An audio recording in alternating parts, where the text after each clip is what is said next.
9:01.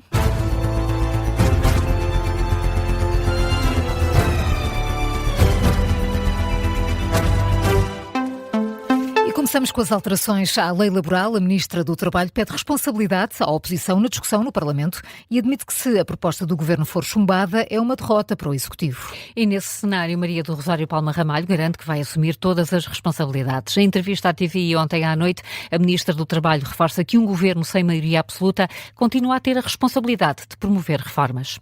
Se isto não passar no Parlamento, será uma derrota do Governo.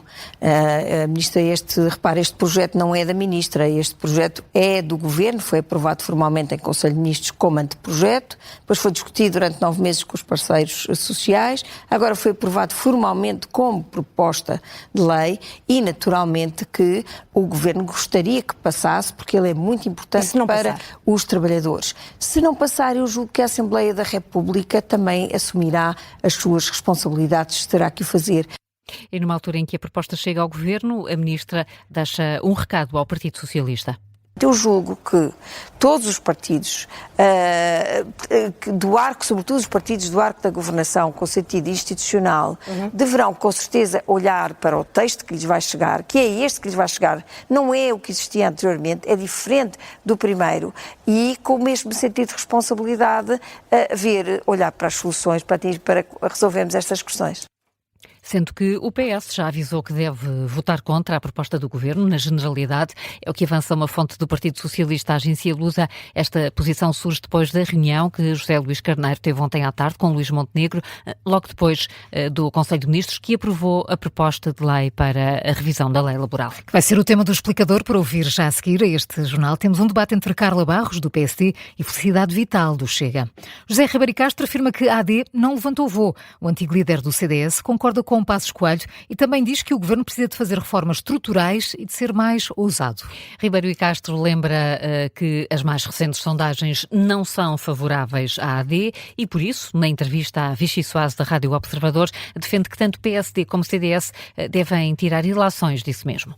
Eu acho que o Governo e a AD devem se interrogar para aquilo que é um grande problema. É o principal problema político que tem, que as sondagens revelam. A AD não levantou voo. Não levantou voo. As sondagens não no abaixo do score da última eleição. Não é? Na última eleição houve um sinal positivo, passou o limiar psicológico dos 30%, portanto apontava que passado uns meses estivesse nos 38%, nos 39%, por aí, e não está. Não está a fazer. E, portanto, isso significa, mas sei que a legislatura ainda é longa, mas significa uma fraqueza e, sobretudo, é muito mau para a imagem que o AD esteja pouco acima dos 20% e o PS já acima dos 30%, como o último inquérito da opinião. Portanto, isso é mau.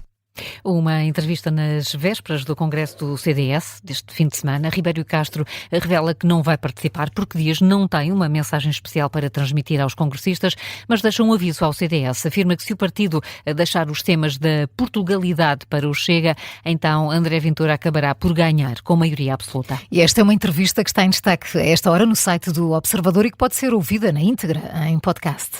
Portugal ainda não tem reservas estratégicas de alimentos para situações de crise, mas quer passar a ter. O Governo inscreveu no PTRR a intenção de criar espaços de armazenamento de produtos, como cereais, em caso de uma guerra ou catástrofe. E pretende assim seguir o que já é feito em países como Alemanha, Finlândia ou Suécia, que têm milhares de toneladas de trigo, arroz e leguminosas guardadas. O anúncio foi feito pelo Primeiro-Ministro na apresentação do PTRR no final de abril, mas passou despercebido.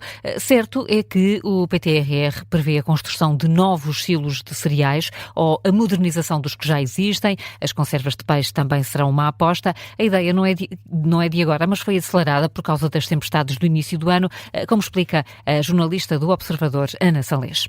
Uma das pessoas com quem nós falamos para este trabalho, Presidente das Indústrias Alimentares, diz-nos que já anda a falar disto com o Governo desde a pandemia e que até o discurso foi acelerado na altura da guerra da Ucrânia e da invasão da Rússia pela Ucrânia, porque aí, como bem te lembras, a questão dos cereais foi bastante problemática e a escassez era um cenário admitido.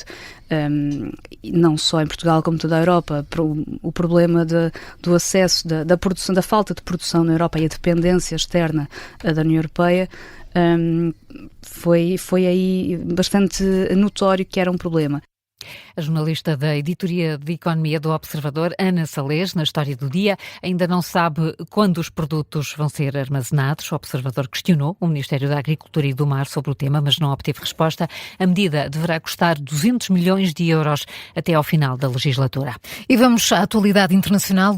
Donald Trump reforça que tem uma boa relação com Xi Jinping e afirma que a visita oficial à China teve resultados muito positivos. A visita terminou esta manhã. Foram 3 dias de cimeiras e reuniões. Donald Trump faz um balanço muito positivo, fala mesmo numa viagem incrível.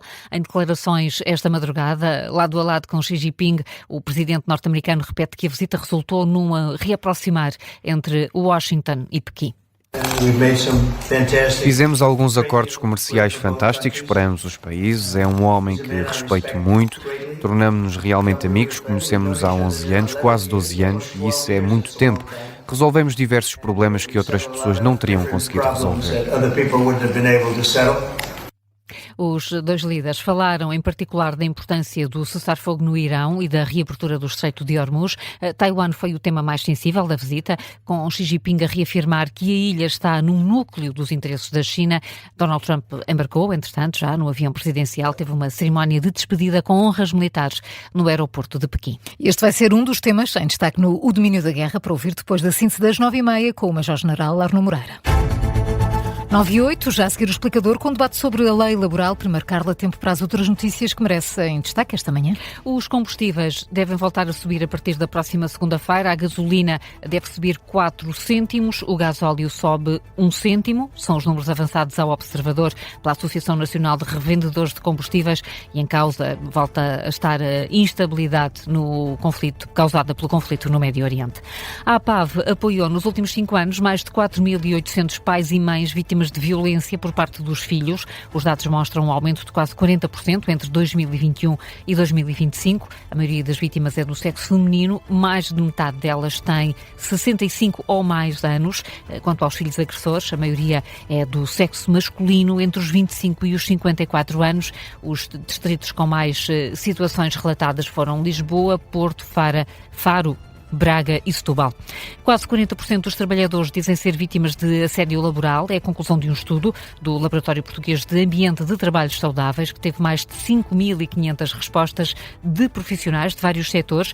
Os especialistas alertam sobretudo para casos de exaustão e burnout e avisam que esta realidade tem vindo a aumentar em Portugal. Pedem, por isso, uma reorganização do trabalho nas empresas, a começar pelas lideranças.